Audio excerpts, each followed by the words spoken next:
के लिए आया हूँ। डॉक्टर अम्बेडकर ने आपको प्रॉपर्टी में अधिकार, वोट का अधिकार, डाइवोर्स का अधिकार, बच्चा गोद लेने का अधिकार, IPS डॉक्टर बनने के अधिकार और काउंसिल से लेकर राष्ट्रपति तक बनने के अधिकार, इन अधिकारों के लिए भारतीय लड़की नारी डॉक्टर अम्बेडकर की हमेशा कर्जाई होएगी, चाहे वो किसी भी जाति जाता बरादरी की। अब मैं आपके सामने एक बात और 2 मिनट दूंगा, ज्यादा नहीं। अगर आप लोग डॉक्टर अम्बेडकर के संघर्ष को नहीं जानते, जैसा मैंने बताया 1913 से लेकर 1954 तक डॉक्टर अम्बेडकर का संघर्ष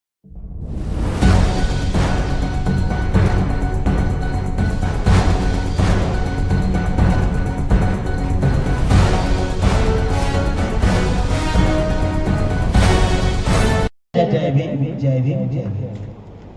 हेलो हेलो हेलो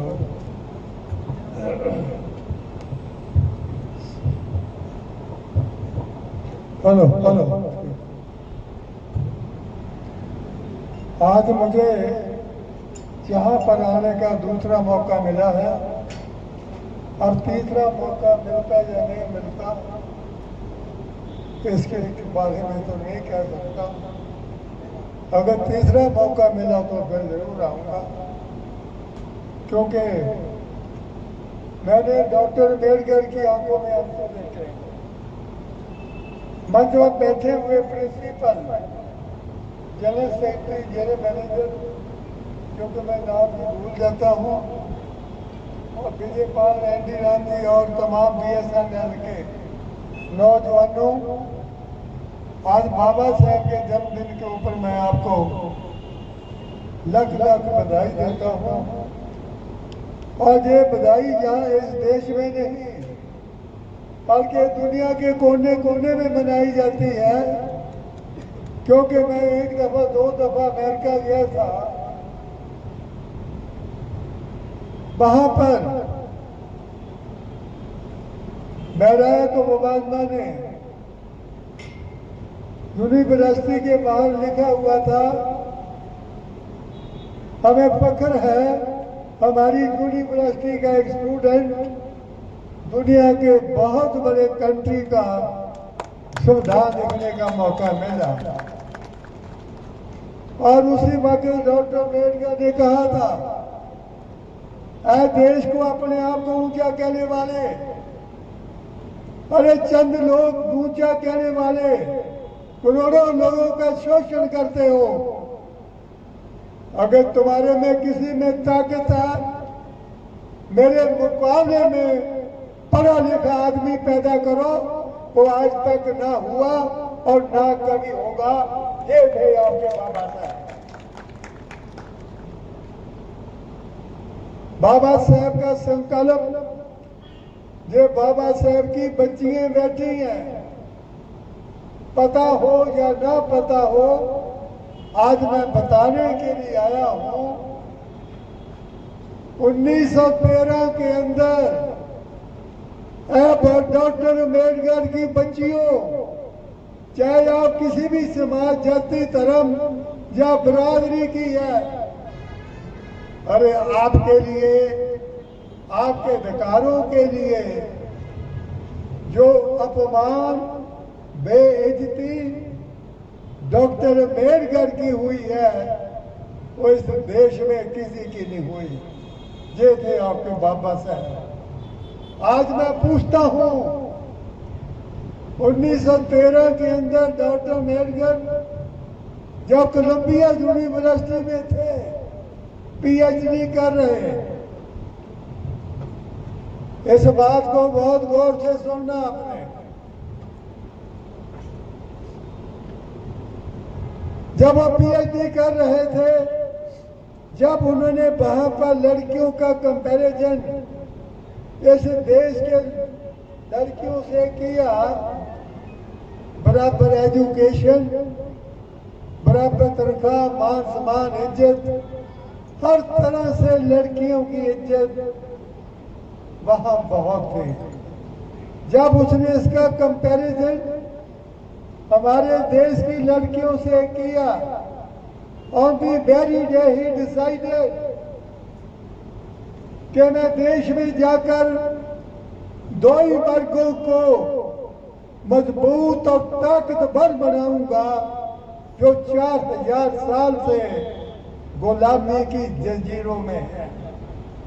बाबा साहब इंडिया आए, वायसराय की काउंसिल के अंदर वो लेबर मिनिस्टर बने।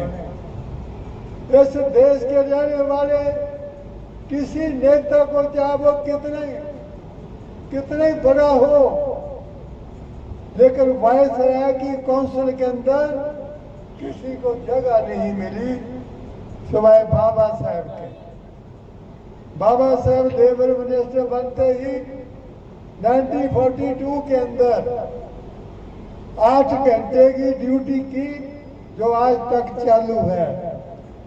उसके बाद उन्होंने चाइल्ड लेबर बंद की, और उसके बाद जो मैटरनिटी लीव है, ये बाबा साहब की ही देन है, किसी और की नहीं है। आज मैं दूसरी बात, जब इंटर्म गवर्नमेंट के अंदर डॉक्टर अम्बेडकर लॉ मिनिस्टर बने, लॉ मिनिस्टर बनते ही, ऐ लड़कियों, आपके लिए जितना अपमान बाबा साहब का हुआ, उतना अपमान इस देश के अंदर किसी का नहीं हुआ। क्या बाबा साहब ने ही लड़कियों के लिए इतना अपमान क्यों सहन किया? क्या बाकी लोग नहीं जानते थे? हमारे घरों में भी लड़कियों ने जन्म लिया। क्या वो लड़कियां नहीं थी? बाबा साहब ने ये संकल्प क्यों लिया? उन्होंने इंटर्म गवर्नमेंट के अंदर 1951 में as a law minister Hindu code bill parliament में पेश किया। ये मैं 2 बुक लाया हूं हिंदू कोड बिल की। मैं उस लड़की को दूंगा जो हिंदू कोड बिल को पढ़कर 4-10 लड़कियों को तैयार करें। अब आप बताइए, जब उन्होंने 1951 के अंदर हिंदू कोड बिल पार्लियामेंट में पेश किया, अरे चंद लोग जो अपने आप को कहते हैं बड़े ऊंचे हैं, अरे उनकी लड़कियों ने बाबा साहब का विरोध किया। एक अछूत मंत्री को हमारे ऋषि मुनियों के बनाए हुए कानून को बदलने का अधिकार नहीं है। कितना अपमान हुआ डॉक्टर अम्बेडकर का। यानी जिन लड़कियों के लिए डॉक्टर अम्बेडकर ने, आज जो भी कोई लड़की है, मैं तो हर यूनिवर्सिटी में जाता हूँ, बनारस यूनिवर्सिटी और दिल्ली यूनिवर्सिटी, जवाहरलाल नेहरू यूनिवर्सिटी, हर यूनिवर्सिटी में मैं जाता हूँ। जब मैं लड़कियों को कहता हूँ, लड़कियों आपको जरा मुझे बताइए डॉक्टर अम्बेडकर के बारे में जानती हो? कहते नहीं। उनके बारे में मैंने और बहुत सी बात करता हूँ कई बार, तो मैं ज्यादा नहीं बोलना चाहता है कि विद्या की देवी हुई। मैं क्या, आप उसको तो जानते हो, सरस्वती को आप में भी जानते होंगे।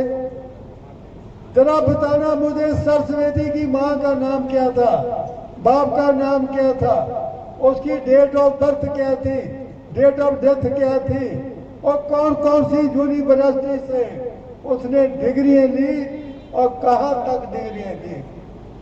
जरा बताइए। कोई नहीं बता सका। ये बदकिस्मती है इस देश की कि जिन्होंने डॉक्टर अम्बेडकर को किसी समाज तक उन्होंने रखा, किसी समाज तक सीमित रखा, जबकि हम कहते हैं जय भीम जय भारत। अरे डॉक्टर अम्बेडकर सबके नेता थे, किसी जाति भेद के नहीं थे। तो जब मैं उनसे पूछ रहा था, वो लड़की मुझे कहती हैं, सर हमारे को हमारे माँ बाप ने ये बताया तक नहीं है कि तुम्हारा पैगंबर जो है वो डॉक्टर अम्बेडकर है। कितनी बुरी बात है ये। अरे दुनिया का सबसे बड़ा नेता, जिसने 130 साल पहले अकेले अपने दम पर इस देश की व्यवस्था का मुकाबला किया, ये जितने आपके साथी बैठे हैं ये कम नहीं है, बहुत है। अगर आप सारे के सारे अम्बेडकरवादी बन गए, अरे आप दुनिया के अंदर तूफान ला पाओगे, कोई रोकने वाला नहीं आप लोगों को अम्बेडकरवादी बनना आपको है। तो आज मैं आपको खासकर इन लड़कियों को कहने के लिए आया हूँ, डॉक्टर अम्बेडकर ने आपको प्रॉपर्टी में अधिकार, वोट का अधिकार, डाइवोर्स का अधिकार, बच्चा गोद लेने का अधिकार, IPS डॉक्टर बनने के अधिकार और काउंसिल से लेकर राष्ट्रपति तक बनने के अधिकार, इन अधिकारों के लिए भारतीय लड़की नारी डॉक्टर अम्बेडकर की हमेशा करजाई होगी, चाहे वो किसी भी जाति बरादरी की। अब मैं आपके सामने एक बात और 2 मिनट दूंगा, ज्यादा नहीं। अगर आप लोग डॉक्टर अम्बेडकर के संघर्ष को नहीं जानते, जैसा मैंने बताया 1913 से लेकर 1954 तक डॉक्टर अम्बेडकर का संघर्ष चला। अरे डॉक्टर अम्बेडकर ने कभी आराम नहीं किया। इतने खूबसूरत बाबा ने, इतने खूबसूरत बाबा ने इस देश में जितने भी नकली बाबे थे, इनके कानून के तहत वो सारे नकली बाबे जेलों में बंद हैं। वो जेलों में बंद हैं। कहो तो नाम ले दूं, नाम तो आप भी जानते हैं, बाहर नहीं है। इस खूबसूरत बाबा के, अरे इनका करैक्टर, इनकी लियाकत, आप उसके बारे में जिस दिन जान लिया। मुझे कई लोग कहते हैं तुम्हारी उम्र 86 साल है, तुम्हारी सेहत का क्या कारण है? मैंने कहा मेरे एक तरफ तो बाबा साहब है, दूसरी तरफ साहब कांची राम है, और मेरे फ्रंट में देश का कॉन्स्टिट्यूशन है। दुनिया की कोई मलाकी की बात की जगह मेरे अंदर नहीं है। तो मैं आज आपको, आपने हमारी बात को सुना, आज जो रिटायरमेंट पर जा रहे हैं, जो रिटायर या रिटायर हो चुके हैं, अरे गाजियाबाद तो एक क्रांतिकारी स्टेट है, जिनने नेता हुई क्रांतिकारी वो गाजियाबाद से हुए। मैं BP मोरिया के साथ 1972 तक रहा था, 1972 तक रहा था BP मोरिया के साथ। उनसे मैंने बड़ा कुछ सीखा, जिसके नाम से दुनिया कांपती थी, जिनके नाम से दुनिया डरती थी। भाई आप इसी गाजियाबाद के हो जहाँ पर वो ज्यादा टाइम देते थे। हापुड़ में था, हापुड़ में मीटिंग में वहां पर बोला किसी ने, हरिजनों के नेता BP मोरिया आएंगे। कहने की देर थी, BP मोरिया मेरे सामने स्टेज पर आए उसको बोला तेरा बाप हरिजन, तेरी माँ हरिजन, तेरा वो हरिजन, तूने कैसे कहा हरिजन? ये था बीपी मौर्या, गाजियाबाद के रहने वालों। अरे आपके अंदर तो क्रांतिकारी सोच है, आपको दुनिया की कोई ताकत पीछे नहीं हटाती। मैं तो पंजाब का हूँ, मैं पंजाब का होकर अरे बीपी मौर्या की हर बात को मेरे अंदर है। अब आप बताओ कितना मुश्किल था, मुझे पता है, मुझे जाना है, जल्दी है। कॉन्स्टिट्यूशन असेंबली में डॉक्टर अम्बेडकर का जाना कितना मुश्किल था। बाबा साहब कॉन्स्टिट्यूशन असेंबली में कैसे गए, जबकि बोल दिया था जहां से अपनी ऊंची जाति कहने वालों ने। हम देखते हैं डॉक्टर अम्बेडकर कॉन्स्टिट्यूशन असेंबली में कैसे पहुंचे हैं। लेकिन डॉक्टर अम्बेडकर जोगिंदर नाथ मंडल जय शोरगुल्ला से उन्होंने मिलकर डॉक्टर अम्बेडकर को कॉन्स्टिट्यूशन असेंबली में भेजा। षड्यंत्र के तहत वो एरिया पाकिस्तान को दे दिया, लेकिन डॉक्टर अम्बेडकर उन्होंने अंग्रेजों से फिर कहा, तो फिर आखिर में पूना से डॉक्टर अम्बेडकर को जय कर इस्तीफा दिलवाकर डॉक्टर अम्बेडकर को असेंबली में पहुंचे।